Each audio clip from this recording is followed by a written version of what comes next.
Hi எல்லாருக்கும் வணக்கங்க.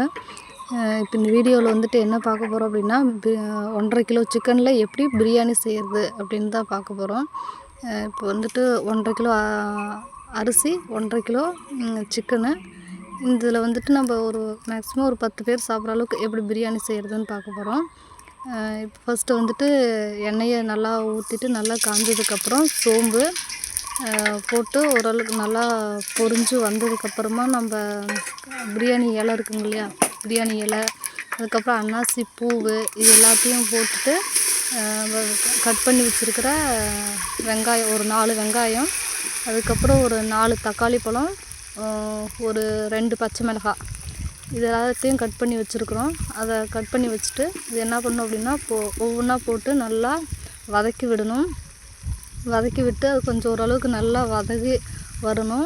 இப்போ வெங்காயம் வந்து நல்லா வதக்கிடுச்சு. இப்போ தக்காளி வந்து போட்டு நல்லா என்ன பண்ணணும் அப்படின்னா நல்லா வதக்கி விடணும்.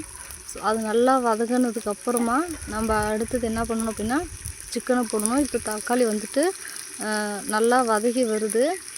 ஸோ நாங்கள் இப்போ வந்துட்டு இதை வந்து செய்கிறது யார் பார்த்திங்கன்னா எங்கள் வீட்டுக்காரராக தான் செஞ்சிட்ருக்கிறாரு.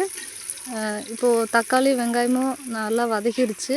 இப்போ அடுத்தது வந்துட்டு நம்ம வச்சுருக்கிற 1.5 கிலோ சிக்கனை வந்து நம்ம என்ன பண்ண போகிறோம் அப்படின்னா போட்டு நல்லா வதக்கி விடணும். அதான் நல்லா ஃப்ரை பண்ணணும். சிக்கனை நல்லா ஃப்ரை பண்ணி எடுத்துக்கணும். வந்து ஒரு நல்லா ஓரளவுக்கு அதாவது சூப்பராக ஃப்ரை ஆகிற அளவுக்கு நம்ம இதை எடுத்துக்கலாம். நல்லா வதக்கி எடுத்துக்கலாம். சிக்கன் வந்து நல்லா இப்போ வந்துட்டு கறி நல்லா வதக்கினதுக்கு அப்புறமா நம்ம வச்சுருக்கக்கூடிய இஞ்சி பூண்டு பேஸ்ட்டை போட்டு நல்லா வதக்கும். இது கூட வந்துட்டு என்ன பண்ணோம் அப்படின்னா கொத்தமல்லி, புதினா வந்துட்டு நல்லா நம்ம கழுவி சுத்தமாக வச்சுருக்குறோம். அதை வந்து போட்டு விட்டுட்டு நல்லா என்ன பண்ணணும் அப்படின்னா கிளறி விடணும். அது நல்லா கறி வந்துட்டு அந்த புதினா, கொத்தமல்லி, இஞ்சி பூண்டு பேஸ்ட்டு இது எல்லாமே நல்லா அது கூட அந்த சிக்கன் கூட நல்லா மிக்ஸ் ஆகி வர அளவுக்கு நல்லா கிளறி விட்டுக்கணும். நல்லா கிளறி விட்டால் தான் அதனுடைய டேஸ்ட் வந்து அந்த கறியில் வந்துட்டு நம்மளுக்கு நல்லா சூப்பராக உள்ளே வரும் அந்த டேஸ்ட்டு. அதுக்கப்புறமா என்ன பண்ணணும் அப்படி பார்த்திங்கன்னா மஞ்சள் தூள் வந்துட்டு 2 டீஸ்பூன் மஞ்சள் தூள் போட்டு அதுக்கப்புறம் மஞ்சள் தூள் கொஞ்சம் லைட்டாக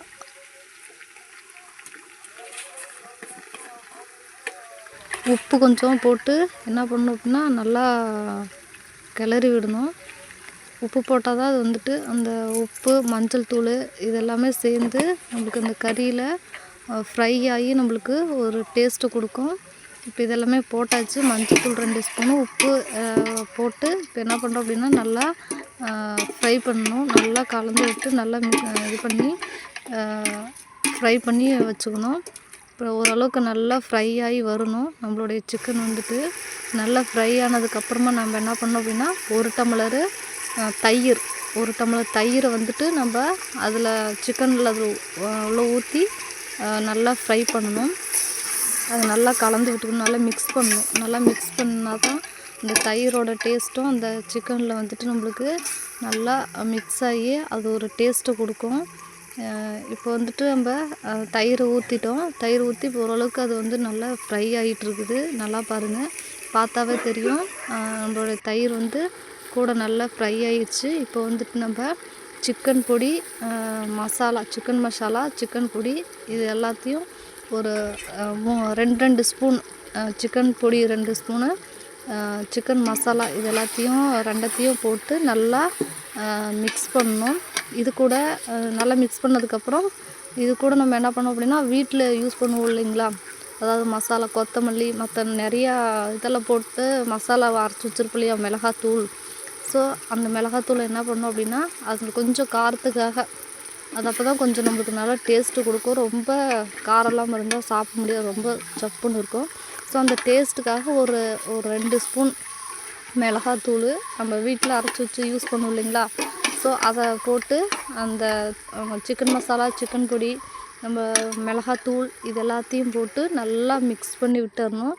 நல்லா மிக்ஸ் ஆகி ஓரளவுக்கு நல்லா வந்ததுக்கப்புறமா அது பாருங்கள் நல்லாவே தெரியும், எல்லாம் ஓரளவுக்கு வெந்து ஃப்ரை ஆகிடுச்சு. இப்போ நம்ம வந்துட்டு என்ன பண்ண முடியும், 3 லிட்டர் தண்ணி ஏன் அப்படின்னா 3 கிலோ அரிசி சாரி 1.5 கிலோ அரிசி 1.5 கிலோ சிக்கன் இருக்குது இல்லைங்களா. ஸோ இதுக்கு நம்ம வந்துட்டு என்ன பண்ணணும் அப்படின்னா தண்ணியை ஊற்றி நல்லா மிக்ஸ் பண்ணிக்கணும். மிக்ஸ் பண்ணி அதெல்லாமே சேர்ந்து ஓரளவுக்கு நல்லா கொதித்து வரணும். ஸோ கொதித்து வர அளவுக்கு நம்ம என்ன பண்ணணும் அப்படின்னா வெயிட் பண்ணணும். இது நல்லா கொதித்து வந்ததுக்கப்புறமா நம்ம அரிசியை போடணும். இப்போ நல்லா ஓரளவுக்கு கொதித்து வந்துருச்சு. கொதித்து வந்ததுக்கப்புறமா நம்ம என்ன பண்ணுறோம் அப்படின்னா நம்மளுடைய 1.5 கிலோ அரிசி இருக்குது இல்லைங்களா. இந்த 1.5 கிலோ அரிசி என்ன பண்ணணும், அதில் போட்டு நல்லா கலந்து விட்டுறணும். ஓரளவுக்கு நல்லா வெந்து வர அளவுக்கு நம்ம அடி பிடிக்காத அளவுக்கு நல்லா மிக்ஸ் பண்ணி கலந்து விட்டுறணும். கலந்து விட்டதுக்கப்புறமா அது என்ன கொஞ்சம் நல்லா ஓரளவுக்கு நல்லா கொதித்து வந்து வேகிற அளவுக்கு கொஞ்சம் நம்ம வெயிட் பண்ணணும். ஸோ இது நம்மளுக்கு அந்த கொதி வரணும். அந்த கொதி வந்து சாப்பாடு நல்லா வேகணும். நல்லா வெந்ததுக்கப்புறமா பார்த்திங்கன்னா தெரியும். ஸோ சாப்பாடு ஓரளவுக்கு நல்லா வந்துருச்சு. இப்போ என்ன பண்ண அப்படின்னா தம் போடணும். தம் போட்டு நம்ம வாழை இலை இருக்கு இல்லையா, வாழை இலையை அதில் போட்டு மேலே ஒரு தட்டை மூடிடணும். தட்டை போட்டு நம்ம தம் போட்டு ஒரு 10 நிமிஷம் கழித்து நம்ம ஓப்பன் பண்ணி பார்த்தோம் அப்படின்னா நம்மளுடைய பிரியாணி வந்து ரெடியாக இருக்கும். இப்போ பாருங்கள், தட்டை போட்டு மூடியாச்சு. இப்போ வந்துட்டு நம்ம நெருப்பை வந்து என்ன பண்ணணும் அப்படின்னா எடுத்து அந்த தட்டு மேலே போடணும். ஸோ தட்டு மேலே போட்டால் அதுக்காக தம்முன்னு சொல்லுவோம். இப்போ பாருங்கள், நம்ம நெருப்பை எடுத்து தட்டு மேலே போட்டு வச்சிட்டோம்.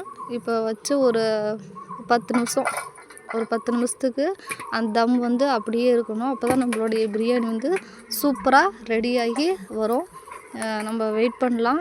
ஒரு 10 நிமிஷம் வெயிட் பண்ணி பார்த்தோம் அப்படின்னா நம்மளுடைய பிரியாணி வந்து சூப்பராக ரெடியாக இருக்கும். இப்போ பாருங்கள், நம்மளுடைய பிரியாணி வந்து ரெடி ஆயிடுச்சு. இப்போ ஓப்பன் பண்ணலாம்.